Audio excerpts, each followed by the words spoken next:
राधा वल्लभ श्री हरिवंश, राधा वल्लभ श्री हरिवंश।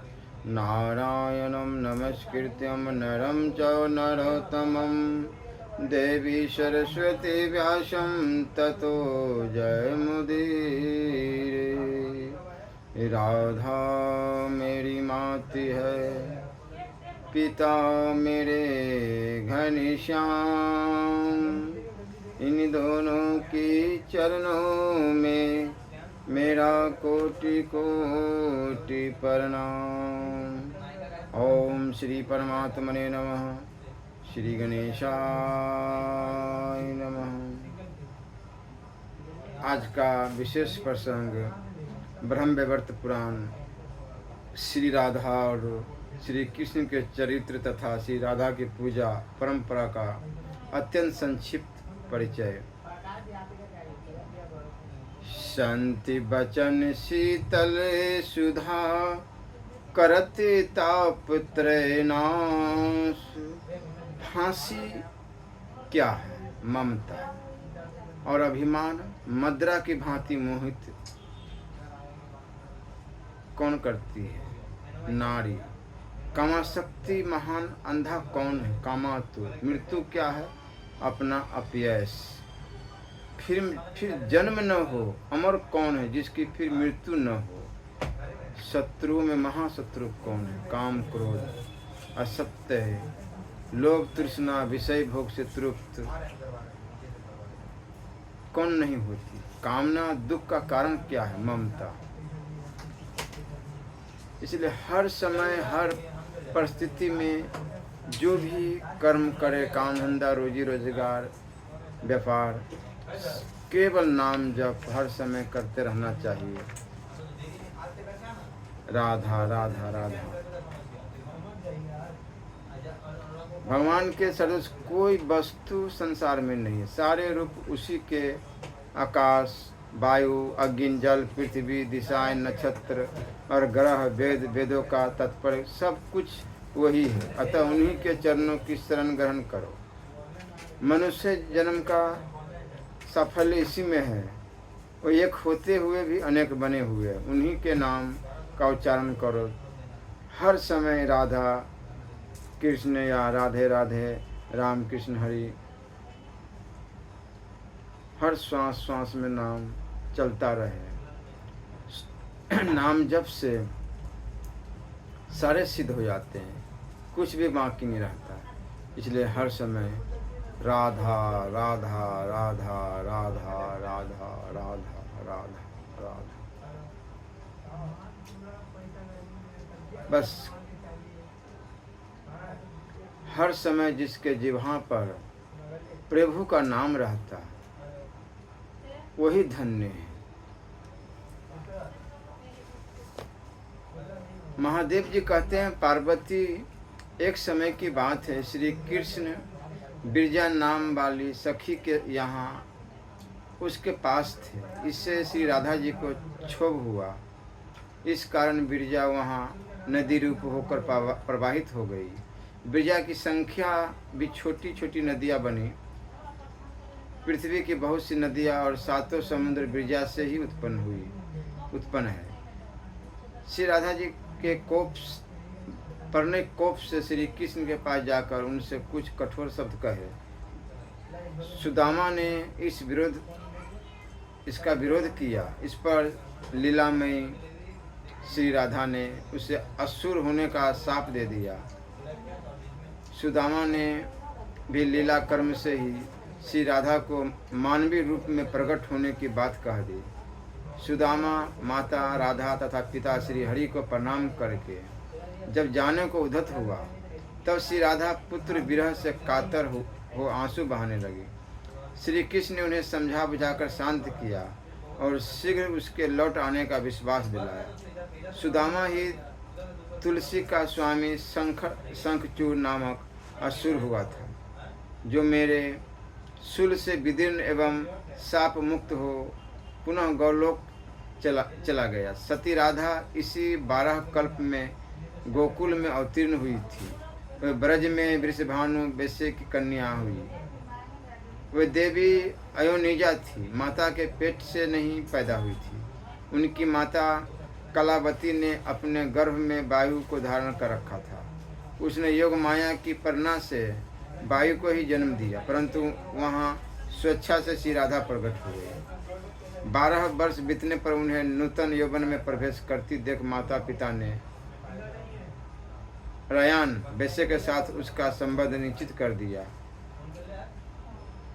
उस समय श्री राधा घर में अपनी छाया को स्थापित करके स्वयं अंतर्ध्यान हो गई। उस छाया के साथ ही उक्त रायन का विवाह हुआ। जगतपति श्री कृष्ण कंस के भय से रक्षा के बहाने शेष अवस्था में ही गोकुल पहुंचा दिए गए थे। वहाँ श्री कृष्ण की माता जो यशोदा थी, उनका सहोदर भाई रयान था। गौलोक में तो वह श्री कृष्ण का अंशभूत गोप था, पर इस अवतार के समय भूतल पर वह श्री कृष्ण का मामा लगता था। जगत इष्ट विधाता ने पुण्य में वृंदावन में श्री कृष्ण के साथ साक्षात श्री राधा का विधि पूर्वक विवाह कर्म संपन्न कराया था। गोपगण स्वप्न में भी श्री राधा के चरणारविंद का दर्शन नहीं कर पाते थे।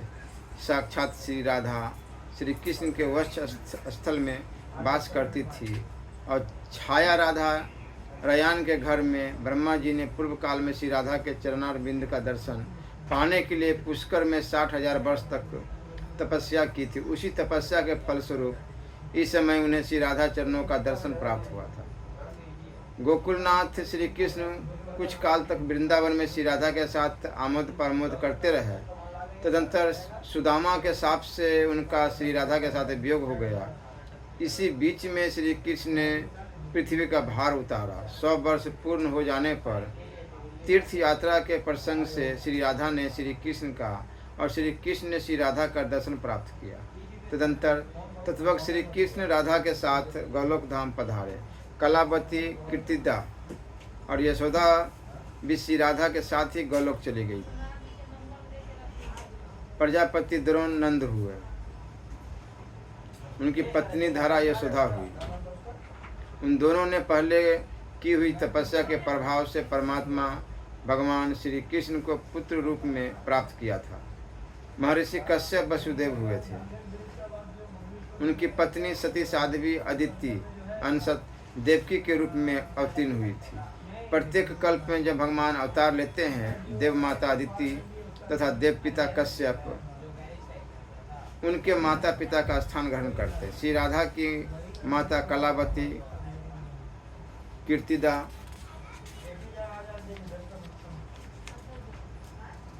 पितरों की मानसी कन्या थी। गौलोक से वसुदाम गोप की वृषभानु होकर इस भूतल पर आए थे। दुर्गे, इस प्रकार मैंने श्री राधा का उत्तम उपाख्यान सुनाया। यह संपत्ति प्रदान करने वाला, पापहारी तथा पुत्र और पुत्रों की वृद्धि करने वाला है। श्री कृष्ण 2 रूपों में प्रकट है, द्विभुज और चतुर्भुज। चतुर्भुज रूप से वे वैकुंठ धाम में निवास करते हैं और स्वयं द्विभुज श्री कृष्ण गोलोक धाम में। चतुर्भुज की पत्नी महालक्ष्मी, सरस्वती, गंगा और तुलसी है। ये चारों देवियाँ चतुर्भुज नारायण देव की प्रिया है। श्री कृष्ण की पत्नी श्री राधा है, जो उनके अर्धांग से प्रकट हुई है। वह तेज अवस्था, रूप तथा गुण सभी दृश्यों से उनके अनुरूप है। विधान पुरुष को पहले राधा नाम का उच्चारण करके पश्चात कृष्ण नाम का उच्चारण करना चाहिए। इस कर्म से उलट फेर करने पर वह पाप का भागी होता है, इसमें संशय नहीं। कार्तिक की पूर्णिमा को गौलोक के रासमंडल में श्री कृष्ण ने श्री राधा का पूजन किया और तत्संबंधी महोत्सव रचाया। उत्तम रत्नों की गुटका में राधा कवच रखकर गोपी सहित श्री हरि ने उसे अपने कंठ और दाहिनी बाह में धारण किया। भक्ति भाव से उनका ध्यान करके स्तवन किया। फिर मधुसूदन ने राधा के चबाए हुए तांबुल को लेकर स्वयं खाया। श्री राधा श्री कृष्ण की पूजनीय है और भगवान श्री राधा श्री कृष्ण राधा के पूजनीय है। वे दोनों एक दूसरे के इष्ट देवता हैं। उनमें भेदभाव करने वाला पुरुष नरक में पड़ता है। जो कृष्ण है वही राधा है, जो राधा है वही कृष्ण है। श्री कृष्ण के बाद धर्म ने, ब्रह्मा जी ने, मैंने, अनंत ने, वसुकी ने तथा सूर्य और चंद्रमा ने श्री राधा जी का पूजन किया। तत्पश्चात देवराज इंद्र, रुद्रगण, मनुपुत्र, देवेंद्रगण, मुनिंद्रगण तथा संपूर्ण विश्व के लोगों ने श्री राधा जी की पूजा की। ये सब द्वितीय आवरण के पूजक है। तृतीय आवरण में सातों द्वीपों के सम्राट स्वयं ने तथा उनके पुत्र पुत्रों तथा मित्रों ने भारतवर्ष में प्रसन्नतापूर्वक श्री राधिका का पूजन किया। उन महाराज को देववश किसी ब्राह्मण ने शाप दे दिया था, जिससे उनका हाथ रोगग्रस्त हो गया था। इस कारण वे मन बहुत दुखी रहते थे। उनकी राज्य लक्ष्मी छिन गई थी, परंतु श्री राधा के वर से उन्होंने अपना राज्य प्राप्त कर लिया। ब्रह्मा जी के दिए हुए स्तोत्र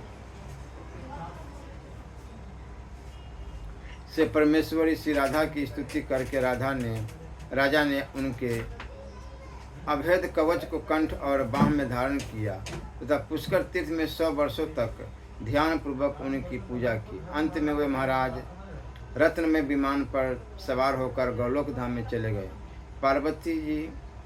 पार्वती यह सारा प्रसंग मैंने तुम्हें भगवान शंकर सुना रहे हैं पार्वती माता से का सुनाया। अब क्या सुनना चाहती? माता जगदम्बा ने पूछा, प्रभु राजा सुयग कौन थे? किस वंश में उनका जन्म हुआ था? उन्हें ब्राह्मण का शाप कैसे प्राप्त हुआ था और किस तरह श्री राधा जी को वे पा सके, जो सर्वात्मा श्री कृष्ण की पत्नी है तथा साक्षात श्री कृष्ण ने जिनका पूजन किया है। उन्हीं परमेश्वरी श्री राधा की सेवा का सौभाग्य एक मलमूत्रधारी मनुष्य को कैसे मिल सका, जिनके चरणारविंदों की रज को पाने के लिए ब्रह्मा जी ने पूर्व काल में पुष्कर तीर्थ के भीतर 60,000 वर्ष तक तप किया तथा जिनका दर्शन पाना आपके लिए भी अत्यंत कठिन है। उन्हीं पुरातनी महालक्ष्मी श्री राधा देवी का दर्शन राजा सुयग ने कैसे किया? वे मनुष्य के दृष्टि पथ में कैसे आई? तीनों लोकों के दृष्टा ब्रह्मा जी ने राजा सुयग को श्री राधा का कवच किस प्रकार दिया? उनके ध्यान, पूजन विधि तथा स्तोत्र का उपदेश कैसे दिया?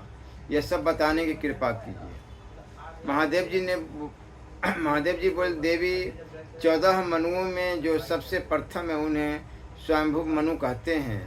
वे ब्रह्मा जी के पुत्र और तपस्वी कहे गए हैं। उन्होंने शत्रुपा से विवाह किया था। मनु और शत्रुपा के पुत्र उतानपाद हुए। उतानपाद के पुत्र केवल ध्रुव है। गिरिराज नंदिनी ध्रुव की कीर्ति तीनों लोकों में विख्यात है। ध्रुव के पुत्र उत्कल हुए, जो भगवान नारायण के अनन्य भक्त थे। उन्होंने पुष्कर तीर्थ में 1000 राष्ट्रीय यज्ञों का अनुष्ठान किया था। उस यज्ञ में सारे पात्र रत्नों के बने हुए थे। राजा ने बड़ी प्रसन्नता के साथ वे सब पात्र ब्राह्मणों को दान कर दिए थे। एकांत महोत्सव में राजा ने बहुमूल्य वस्त्रों की सहस्त्रों राशियाँ जो तेज पुंज से उद्भासित होती थी ब्राह्मणों को बांट दी। प्रिय उस सुंदर यज्ञ को देखकर ब्रह्मा जी ने देव सभा में राजा उत्कल का नाम सुयग रख दिया। राजा सुयग अन्न, रत्न तथा सब प्रकार की संपत्तियों के दाता थे। वे प्रतिदिन प्रसन्नता पूर्वक उचित दक्षिणा के साथ ब्राह्मणों को 10-12 लाख गौएं दान में देते थे।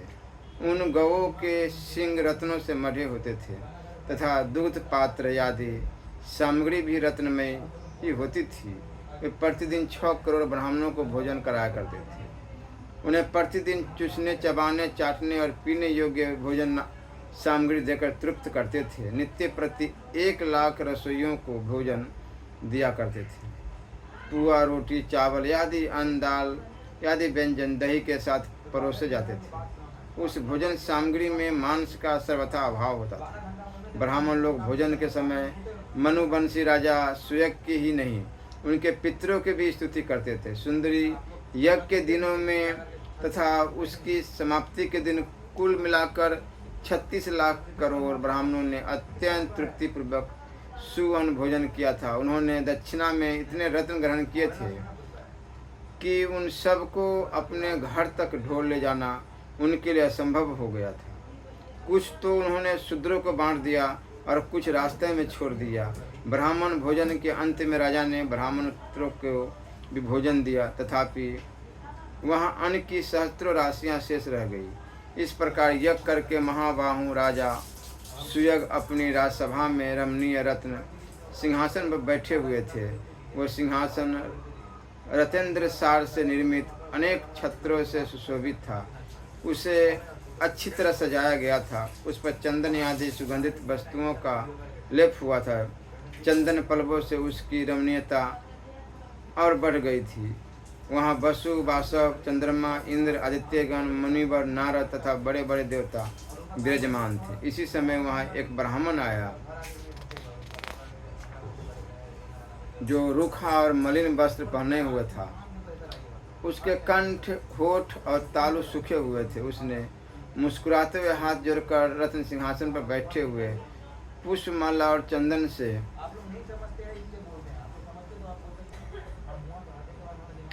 अपने स्थान से उठे न। उस सभा के सभासद भी ब्राह्मण की ओर देखकर खड़े नहीं हुए, वे सभी थोड़ा थोड़ा हंसते रहे। तब वह श्रेष्ठ ब्राह्मण मुनियों और देवताओं को नमस्कार करके निरकुंश भाव से वहाँ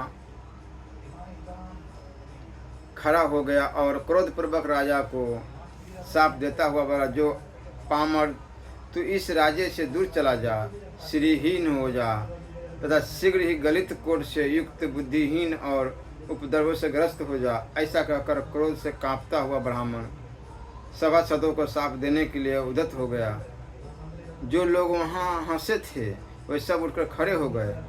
उन सब ने अपने दोष का परिहार कर लिया, अतः उनकी ओर से ब्राह्मण का क्रोध जाता रहा। राजा उस ब्राह्मण को प्रणाम करके भय से कातर हो रोने लगे। वे व्यथित हृदय से सभा के बीच से बाहर निकले। तब गुरु रूप वाले ब्राह्मण देवता भी ब्रह्म तेज से प्रकाशित होते हुए चल दिए। उनके पीछे पीछे भय से कातर हुए समस्त मुनि भी चले और बारंबार उस स्वर से पुकारने लगे, हे प्रिय, ठहरो ठहरो। उन मुनियों के नाम इस प्रकार है: पुलह, फुलस्य, प्रचेता, भीरगु, अंगीरा, मरीचि, कश्यप, वशिष्ठ, कर्तु, शुक्र, बृहस्पति जी, दुर्वासा, लोमस, गौतम ऋषि, कनाद, कण्व, कात्यायन, कठ, पाणिनि, जाजली, ऋष्यशृंग, विभांडक, आपिशाली, तितली, महातपस्वी मार्कंडेय, वधु, पेल, सनक, सनंदन, सनातन, भगवान सनंत कुमार, नर नारायण, ऋषि, पराशर, जरत्कारु, संवर्त, करथ और चवन, भरद्वाज, वाल्मीकि जी, अगस्त ऋषि, अत्रि, उत्स्य, संवर्त, आस्तिक, आसुरी, शिलाली, लांगरी, साकल्य, सक्टायन, गर्ग, वत्स्य, पंचशिख, जमनत अग्गिंजी, देवल, जगिवस्य, वामदेव, बालखिल्य आदि शक्ति, दक्ष, कर्दव, पस्कन, कपिल मुनि, विश्वामित्र, कौत्स, ऋचिक और अघर्मसन तथा ये सब और भी मुनि, पितर, अग्नि, हरिप्रिय, दिक्पाल तथा समस्त देवता भी ब्राह्मण के पीछे पीछे चले। पार्वती उन नीति विशारद मुनियों ने ब्राह्मणों को समझाया, एक स्थान पर ठहराया और कर्मश उनसे नीति की बातें कही। पार्वती जी ने पूछा, प्रभु, ब्राह्मणों और ब्रह्मा जी के पुत्रों ने जो नीति के विधान थे, उस समय उन ब्राह्मण देवता से नीति की कौन सी बात कही, यह मुझे बताने की कृपा करें। श्री महादेव जी बोले, सुमुखी उस मुनि समुदाय ने स्तुति और विनय से ब्राह्मण को संतुष्ट करके कर्मश इस प्रकार कहना आरंभ किया। सनत कुमार ने कहा, ब्राह्मण, तुम्हारे पीछे पीछे राजा की लक्ष्मी और कीर्ति भी चली आई है। सत्व, यश, सुशीलता, महान ऐश्वर्य पितर अग्नि और देवता भी राजा को श्रीहीन करके उनके घर से बाहर चले आए हैं। द्रिश्रेष्ठ, अब तुम संतुष्ट हो जाओ, क्योंकि ब्राह्मण शीघ्र ही संतुष्ट होने वाला कहा गया है। उन्हें ब्राह्मणों का हृदय नवनीत के समान कोमल होता है। वह तपस्या से परिमार्जित होने के कारण अत्यंत निर्मल और शुद्ध होता है। अतः विप्रवर, अब क्षमा करो, आओ और राजभवन को पवित्र करो। जिसके घर से अतिथि निराश होकर लौट जाता है, उसके देवता पिता तथा अग्नि भी निराश होकर लौट जाते हैं, क्योंकि वहाँ अतिथि का सत्कार नहीं हुआ। इसलिए विप्रवर, क्षमा करो, आओ और राजभवन को शुद्ध करो। फुलेश्वर जी बोले, जो घर पर आए हुए अतिथि को टेढ़ी आंखों से देखते हैं, उन्हें अतिथि अपना शाप देकर और उनके पुण्य लेकर चला जाता है। अतः तुम राजा के दोष को क्षमा कर दो, बस तुम्हारी जहाँ मौज हो जाओ। राजा अपने कर्म दोष से ही उठकर खड़े नहीं हुए थे, उनके उस दोष को तुम क्षमा कर दो। फुलर ने कहा, जो क्षत्रिय राजलक्ष्मी के मद से अथवा जो ब्राह्मण विद्या के मद से किसी ब्राह्मण का अपमान करता है, वह क्षत्रिय श्रीहीन होता तथा वह ब्राह्मण त्रिकाल संध्या से शून्य हो जाता है। वह दोनों ही एकादशी व्रत तथा भगवान विष्णु के निवेद्य से वंचित हो जाते हैं। कर्तु मुनि बोले, ब्राह्मण क्षत्रिय वैश्य अथवा शूद्र कोई भी क्यों न हो, जो ब्राह्मण का अपमान करता है वह दीक्षा के पुण्य और अधिकार से भ्रष्ट हो जाता है। इतना नहीं, उसका धन नष्ट हो जाता है तथा वह पुत्र और पत्नी से भी हीन हो जाता है। यह एक अटल सत्य है।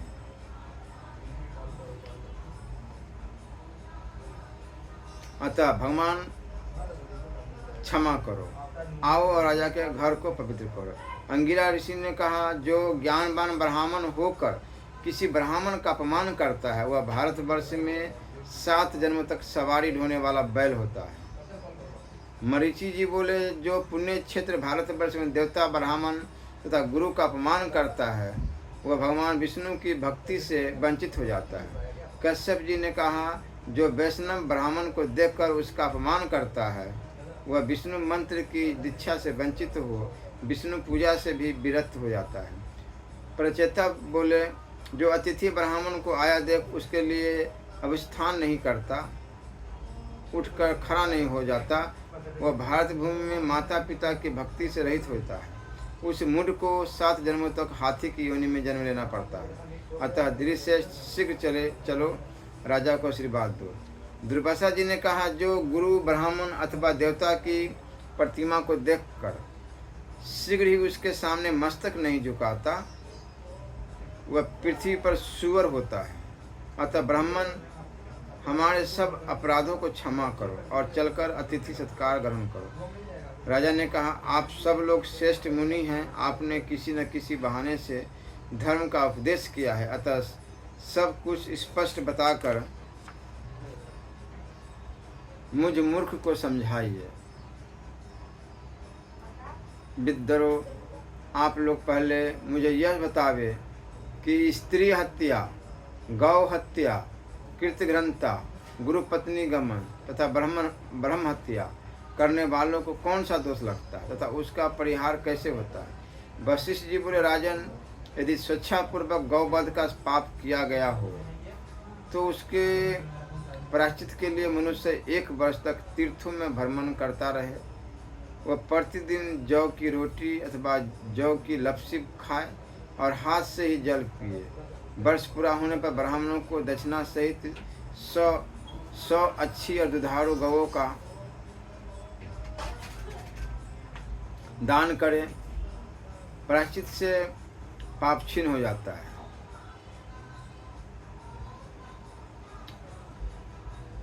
मनुष्य अपने संपूर्ण पापों से मुक्त नहीं होता। जो पाप शेष रह जाता है उसी के फल से वह दुखी एवं चंडाल होता है। यदि आदि देशी की हत्या हुई हो अर्थात साक्षात गौवध आदि न होकर उसके समान बताया गया हो, कोई पाप कर्म बन गया हो, तो उससे साक्षात की हुई हत्या से आधा फल भोगना पड़ता है।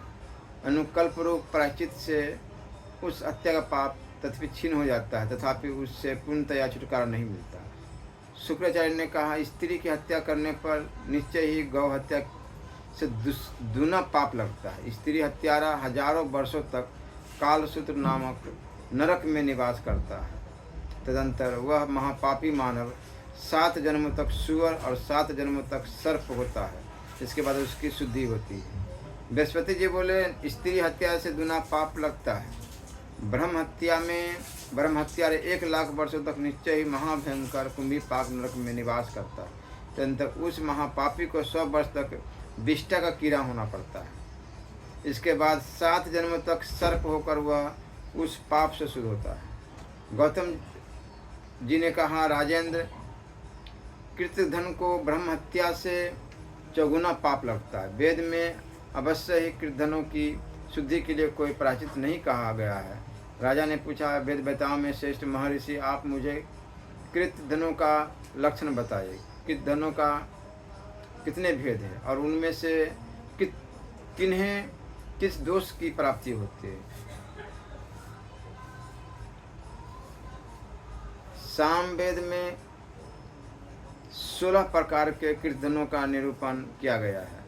वह सब के सब प्रत्येक दोष से प्रत्येक फल के भागी होते हैं। सत्कर्म, सत्य, पुण्य, स्वधर्म तथा प्रतिज्ञा, दान, स्वगोष्ठी, परिपालन, गुरु कृत्य, देव कृत्य, काम कृत्य, द्विज पूजन, नित्य कृत्य, विश्वास, परधर्म और परप्रदान, इनमें इष्ट हुए मनुष्य का जो वध करता है वह पापिष्ट कृतधन कहा गया है। इनके लिए जो लोक है वह उस जन्म में भिन्न योनियों में उपलब्ध होते हैं। राजेंद्र, वे पापी कृतधन जिन जिन नरकों में जाते हैं वह नरक के निश्चय ही यमलोक में विद्यमान है। सुयज्ञ ने पूछा, प्रभु, किस प्रकार के कृतधन कौन सा कर्म करके किन किन भयंकर नरकों में जाते हैं? इसे एक एक करके मैं सुनना चाहता हूँ, आप बताने की कृपा करें। कात्यायन जी ने कहा, जो शपथ खाकर भी अपने सत्य को मिटा देता है, उसका पालन नहीं करता, वह कृतधन अवश्य 4 युगों तक कालसूत्र नरक में निवास करता है। फिर 7 जन्मों तक कौवा और उल्लू होकर पुनः 7 जन्मों तक महारोगी शूद्र होता है। इसके बाद उसकी शुद्धि होती है। तत्पश्चात सर्वश्री, सनंदन, सनातन, पराशर, जरत्कारु, भरद्वाज और विमांडक ने विभिन्न कृतधनों के भेद तथा उनको प्राप्त करने वाली दुर्गति का वर्णन किया। तदनंतर श्री मार्कंडेय जी बोले, मार्कंडेय जी ने कहा, नरेश्वर, शूद्र जातीय स्त्री के साथ समागम करने पर ब्राह्मण को जो दोष प्राप्त होता है उसका वर्णन वेदों में किया गया है। उसे बताता हूँ, सावधान होकर सुनो। जो ब्राह्मण शूद्र जातीय स्त्री के साथ संबंध स्थापित करता है वह कृतधनों में प्रधान है। उसे 14 इंद्रों के स्थिति काल तक कृमिदंश नामक नरक में निवास करना पड़ता है। वहाँ वह ब्राह्मण कीड़ों के काटने से व्याकुल रहता है। यमराज के दूत उससे प्रतिदिन तपाई हुई लोहे की प्रतिमा का आलिंगन करवाते हैं। तदनंतर नीचे ही वह व्यभिचारिणी स्त्री की योनि का कीड़ा होता है। इस अवस्था में 1000 वर्ष तक रहने के बाद वह शूद्र होता है। तत्पश्चात उसकी शुद्धि होती है। श्वेस बोले, मुनि अनन्य कृतधनों की भी कर्मों का फल बताई। यह ब्राह्मण का शाप मेरे लिए श्लाघ्य है, क्योंकि इसके कारण मुझे सत्संग का लाभ हुआ। भला विपत्ति में पड़े बिना किसको संपत्ति प्राप्त होती है। मैं धन्य हूँ, कृतकृत्य हूँ, मेरा जीवन सफल हो गया, क्योंकि आज मेरे घर पर मुक्त मुनिगण और देवता पधारे हैं। श्री राधा वल्लभ लाल की जय।